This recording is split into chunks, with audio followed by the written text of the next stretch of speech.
up? It's Noel back here with another video from the archives of my 280ZX restoration project. If you watched my first video on the channel, that was the unboxing. You saw me clearing out all of the old parts and junk and doing a lot of grisly discoveries as I started this restoration project. This video here picks up right where that last one left off. This is the wire pulling and harness naming and labeling and clearing everything out from the back of the car, going all the way up here to the front to pull the dash and begin the dashboard restoration process. So again, an older video that I left for a long time and didn't do anything with, but if you want to watch and see how progress was made, here's another entry in the 280ZX project log, Captain. So yeah, let's get started.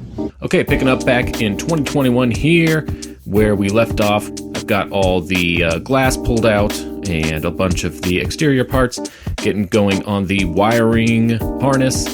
Gonna pull out all of that stuff, starting in the back of the car, working my way up to the front. So a quick view of the trunk, the hatch area where everything's started. I've started labeling a few things. As you can see, I like to use extra blurry ink, so it's hard to tell what I am doing. The real reason I'm showing this is just my method for pulling all this apart.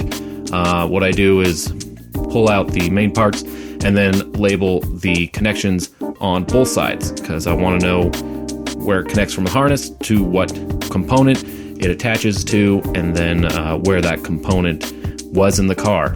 I know it seems like a self-explanatory thing, but my thought was once I start pulling out 100 plus feet of wiring, I might not remember where everything goes. So I was trying to give myself as many reference points as I can. And then I just label the heck out of everything and try to keep it all together. So, you know, if I pull screws out, I'm going to bag those and tape those to whatever component it was that they were attached to or holding in. Working my way back to front, I found it was helpful to take pictures to just document, and then I've got something to reference, because you never know when you get back to putting everything back together. It can be tricky to say, hey, which way was that mounted? Was it this way? Was it that way? I found personally that my pictures helped me a lot of the time, as well as the labels. So the tedious process of labeling things on the harness side and on the component side, and then taking pictures, it was pretty slow, but all in all, I think it was worth it. The hatch came out pretty quickly, not a whole ton of wiring to pull from there. It was mostly the lights, radio, and fuel sending unit. You can see here I'm pulling out the just like the framework for the storage bins. I had a lot of these screws that had been in the car for 40 plus years. I doubt they had ever been removed, so a lot of them were corroded in there. I noticed it was pretty tricky to get them out using just a screwdriver, so hence the vice grips, just to break them loose and try to avoid stripping more screws than I have to.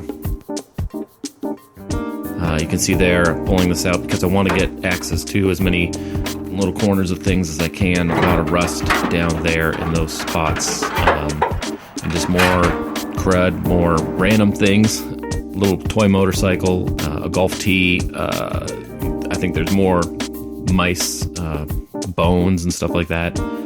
So again, pulling everything out just so I can get down to as much bare metal as I can to make everything as clean as I can, because I am a clean freak. I like it. At this point, you know, I've cleared everything to the seats. I have to kind of stop here because I also want to pull the windows out of the car, including the window regulators and the motors. Those were pretty corroded and needed some cleanup and restoration, so I need to keep that wiring intact so that I can actually pull the glass out and pull the regulators out. And I'll actually do a separate video on the glass removal, so if that's something you're tackling yourself or you just want to see, I've got a video coming up about how that all came out. Going back to the project at hand here, windows have been removed, so back onto labeling harnesses, labeling things, and pulling more wiring. It's a pretty sexy process. I know it's especially thrilling to watch.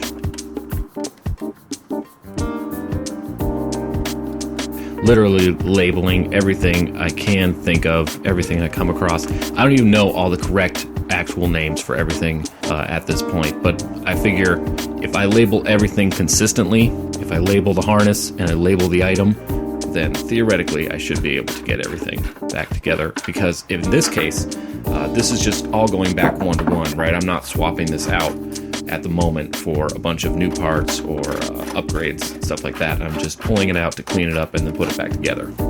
So as detailed as I'm trying to be, I don't necessarily have to have all the 100% correct details.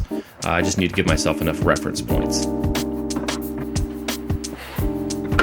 Starting here on the driver's side, pulling out some of the kick panels, and now we're going to begin the actual process of getting the dash out of the car so we can start the restoration of that.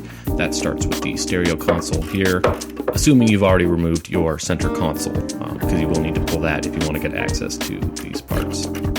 Pretty straightforward. I think it's 4 bolts on each side, and then it comes free.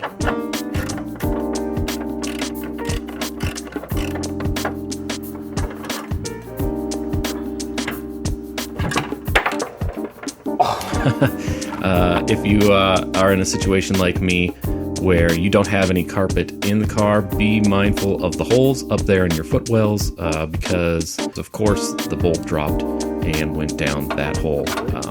And yeah, that was a pain in the ass to get out with a flashlight and a little magnet. Fortunately, was able to recover it, but learn from my mistakes, and if you do have exposed footwells like that with no carpet or no covering, throw some tape over those little holes. Got the stereo out here, kind of a wiring mess. That stereo not going back in the car, kind of a messy wiring job, so look forward to replacing that with a cleaner wiring job and a better stereo. So here you can see that plate that the stereo console was attached to had a lot of corrosion, so pulling that out of the way, that's another thing to clean up. Now starting on the climate control unit. This unit actually is not connected to the dashboard itself. It's actually connected to the climate control system behind the dashboard and also that crossbar there. So there's a number of screws. You're going to need to loosen that because it kind of holds your dashboard into the car. So when the dashboard does get pulled, actually going to be pulling it around that control unit, as you'll see. Starting to work here on the glove box, switched over to the power tools because I had enough space to do that, and making the job go a little bit faster.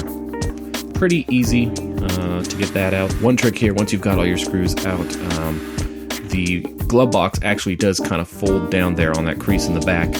There's 2 pegs on each side that hold the roof of the glove box up, and so if you pop it out, you'll see it folds down to pull the glove box interior out of the dash.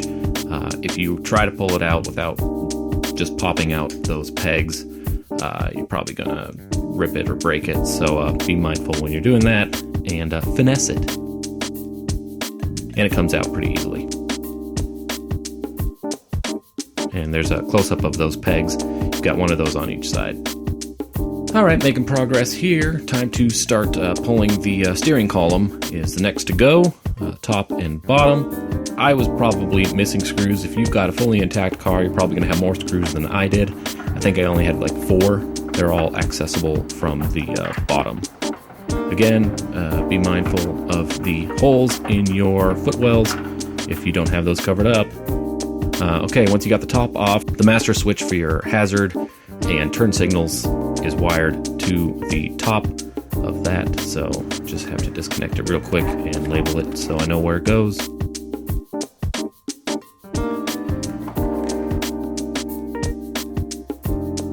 Then it's time to pull the lower part of the steering column. This kind of hung me up for a little bit. I couldn't quite figure out what I was caught on, but it's actually just a collar here around the key slot.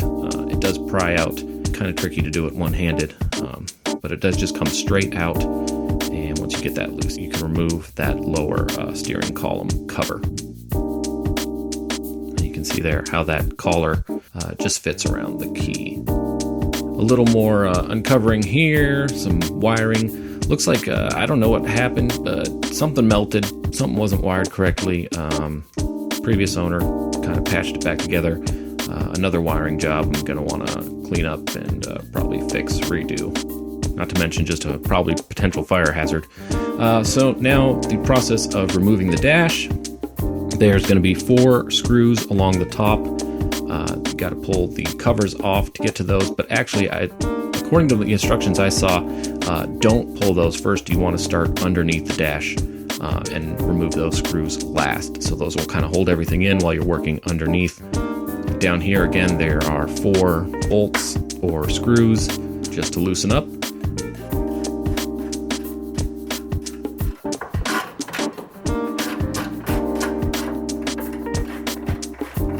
Once you got the 4 screws loose on the bottom, go back up to the top. You can loosen those and you're almost home free here. It's actually not a terribly difficult dash to pull out, I don't think. I've never pulled out a modern dash, so I guess I don't have much to compare it to. One note, the wiring is, there's still a lot of components that are wired in with the wiring, so there is a little bit of the harness there that runs underneath the crossbar, underneath the dash. And to get it free, you're going to have to pull a couple of those clips. Here's an area actually where I made a mistake, learning opportunity, if you will. You do need to disconnect the speedometer cable in order to get everything free. I messed this up. I disconnected it at the wrong part, so don't be like me, learn from my mistakes. There is a connection real close to where the speedometer cable goes through the firewall. That is the spot you want to disconnect it. I did not understand that at the time, so I disconnected it directly from the gauge cluster. But really the best way to do it, to make it easiest on yourself, is to disconnect the speedometer cable right before it goes through the firewall, as opposed to the back of the gauge cluster like I did. You can see that's where I disconnected it right there. Total pain, really difficult to get to that, but don't do it that way. Do it the right way and disconnect it underneath the dash closer to the firewall. All right, once you got all that removed, time to pull the dash out. Kind of have to finesse this to clear a few things, but all in all, comes out pretty easily.